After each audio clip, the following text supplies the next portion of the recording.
Bonjour à toutes et à tous, bienvenue dans cette nouvelle vidéo proposée par la section photo de l'Esport Pessaquet. Aujourd'hui, on s'est levé trop tard pour photographier la brume. On va donc essayer de trouver un petit subterfuge dans Photoshop. Et restez jusqu'à la fin parce qu'en plus de se lever trop tard, on voulait se coucher de bonne heure. Et nous voici sur la plage, mais aussi dans Photoshop bien sûr, où on va essayer d'ajouter un peu de brume. Alors, il y aura certainement beaucoup de solutions différentes pour le faire. En voici une assez simple. Alors, toujours par précaution, je duplique mon calque, comme ceci, ou en faisant un CTRL-J. Et tout simplement, on va aller dans le menu Filtre, Rendu, Nuage. On clique, et on a déjà une sorte de brouillard. Pour l'appliquer sur notre image, ici, dans les modes de fusion, on va choisir le mode superposition qui va être celui qui correspond le mieux. N'hésitez pas à essayer les autres. Bon, malgré tout, le résultat n'est quand même pas parfait. On va donc essayer d'améliorer cela avec quelques petites astuces. Alors, en premier lieu, je trouve que cette brume m'a l'air trop compacte et trop resserrée. On va essayer d'étirer tout ça. Je vous rappelle la combinaison de touches Alt et molette qui va vous permettre de zoomer et dézoomer dans votre image. On va se prendre un peu de champ et vous allez faire un CTRL-T qui va vous ouvrir l'outil transformation manuelle que vous retrouverez aussi dans édition transformation manuelle. À partir de là, vous allez pouvoir tout simplement l'étirer en saisissant les poignées du bord, ici comme ça. Donc là, on l'agrandit autant qu'on veut. Et vous pouvez aussi, si vous le souhaitez, ici, régler le pourcentage d'agrandissement. Allez, allons-y gaiement, on va faire 400%. Voilà. Vous validez avec la coche. Et à ce stade, vous avez plusieurs solutions. Soit vous arrêtez là en trouvant que cela vous suffit. Vous pouvez aussi jouer ici avec l'opacité, ce que je vous conseille de faire déjà en premier lieu. Et vous allez la régler à une valeur qui vous convient, en attendant un peu que l'effet s'applique à votre image.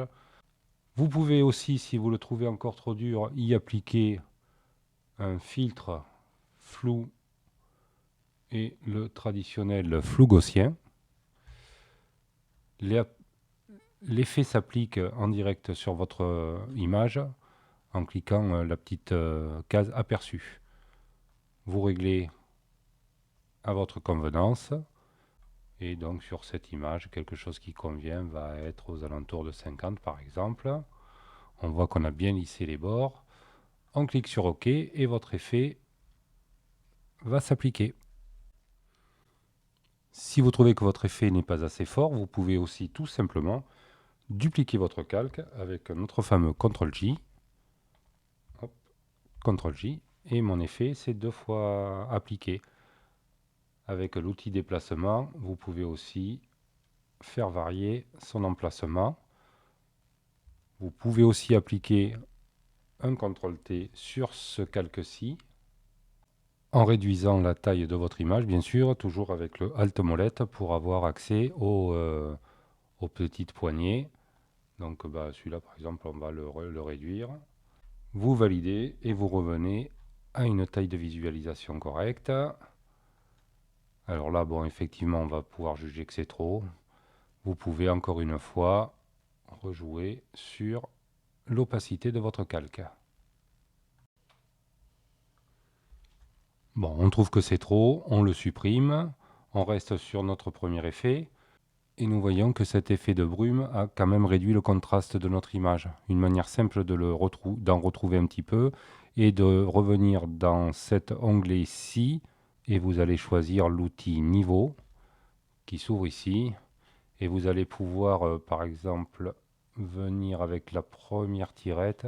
Alors attention, parce que l'effet va être très violent. Donc vous pouvez regagner un peu de contraste et jouer aussi sur la transition. Quand vous êtes OK, vous fermez votre fenêtre. Dernière chose que vous pouvez aussi faire, sur votre masque ici, vous ajoutez un masque de fusion Et classiquement, avec votre pinceau, vous allez venir peindre sur le masque de fusion pour garder ou enlever certaines parties. Imaginons qu'on veuille enlever un petit peu de brume dans les nuages ici. Vous avez votre pinceau noir, vous mettez un flux assez léger, une opacité aussi assez légère. Alt, clic à droite pour régler la taille de votre pinceau.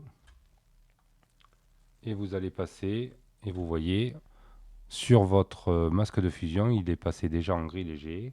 Et si vous repassez dessus, le gris va devenir de plus en plus foncé. Et si vous continuez, il va devenir noir.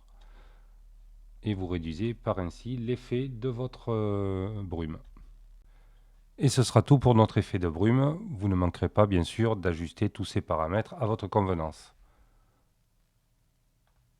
Allez, compromis, un dernier petit effet, parce qu'on voulait aussi se coucher un peu de bonne heure, et du coup, on a raté la nuit. Si vous voulez faire cette photo de nuit, ou en tout cas la rendre comme si c'était la nuit, il y a un petit module assez simple et sympathique. Ici, vous allez créer un effet correspondance de couleurs. Et dans les fichiers ici qui s'affichent, vous allez sélectionner celui qui vous plaît. Il y en a deux qui sont particulièrement adaptés à la nuit, Moonlight et Night from Day. On clique. On a donc ici un effet très fort que vous ne manquerez pas de moduler avec l'opacité que vous pouvez faire varier avec votre souris de droite à gauche ou en tapant directement la valeur que vous souhaitez. Merci d'avoir suivi cette vidéo jusqu'au bout. Comme d'habitude, n'hésitez pas à laisser un petit pouce bleu et à vous abonner à la chaîne. On se retrouve très bientôt. Bye bye.